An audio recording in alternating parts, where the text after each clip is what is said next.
Well, howdy folks, it's Matthew, your friendly neighborhood technician. Just keeping in touch with you, giving you some updates, kind of showing you what we got going on in the shop this week. As you can see, the Mercedes is still here.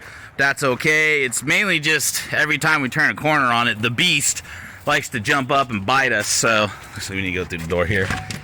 But we are finally on a good downhill stretch. We've got all of this suspension, brakes, all that done and taken care of. With a new control arm down in there and all that other cool stuff. So new tie rod ends and new brakes, new rotors and all that other stuff. So now we're working on the other side. I really hope to be finished with this monster here within this week. So the engine's done. I've got that glow plug nicely drilled out and reset back down in there, so we're good there, and all that other good stuff. So there's that.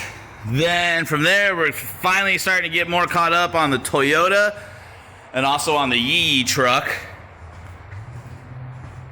And the restoration on the 55 is starting to move forward too.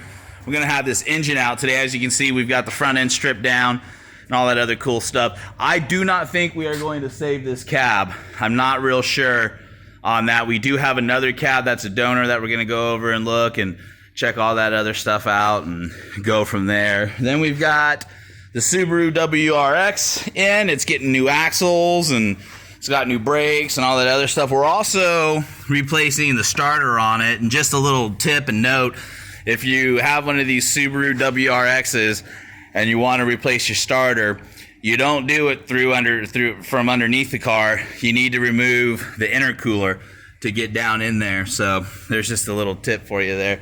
Oh, my wife is here. Hold on just a second. All right, my wife showed up real quick. She left her phone at home and had to give her another kiss for the day. Okay, so we've got the Subaru WRX. We also have this Scout here. Now, we were considering possibly doing a restoration on this Scout.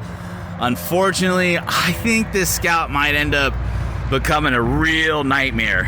And so I'm not real sure if we're going to go forward with it. Somebody has already kind of attempted to restore it, or I'm not real sure what the full story is. But it's got rust and cancer on it that's been painted and finished over. And honestly, if we were to get into this restoration, we would have to strip everything down. Some of these fenders, I'm not even so sure are necessarily salvageable, especially when you start getting into stuff like this. You can see it's been finished, it's been refinished and painted over, and it's just coming apart. And so I just, I don't know. Something one of my technicians pointed out to me, though, as we were going over it with a fine-tooth comb, is we're not real sure what the issue is. Whether the frame is bent or the body's not sitting correctly on it. But notice the difference in this tire, okay? Get a good look at that, all right? Look at the distance there, and look at the distance there. This side of the rear end and this tire is seriously offset. Now, if you go over here and you look, you see the difference in the two sides, and I can't even begin to tell you what the heck is going on there. I don't know if somebody welded the leaf spring brackets to the frame incorrectly or what exactly happened there, but I actually didn't notice that until this morning. I've had this for about a week, and actually it was one of my technicians as we were evaluating it one last time, pointed out and was like, whoa, did you notice that? I'm like, wow, actually I did not. So I think I'm going to probably call this guy in and let him know I don't think this is going to be worth restoring. Or if we do, we're looking at probably another $30,000, $40,000 restoration just to go through all this and get it done. Plus, it's got the original 4-cylinder in it. And something I've learned about these is, and something I've actually kind of known, is a lot of guys like to pull that original 4-cylinder out. They like to put a 350 in there. And oftentimes they'll switch it over to fuel injection also, which is pretty cool. So that's what a lot of guys like to do with this. So hang on one more second, guys. I'm going to tell my wife goodbye. So So yeah, guys, that's it kind of stinks, but yeah, I don't think this would be too good to get into, especially since we already have the 55 going. I was kind of hoping it'd be pretty simple. We could just strip it all down, outsource the bodywork and the paint, get the frame fixed up, do the engine and transmission and drivetrain ourselves, and go from there. But man, seems like every time I turn around, I'm finding something else on this Scout.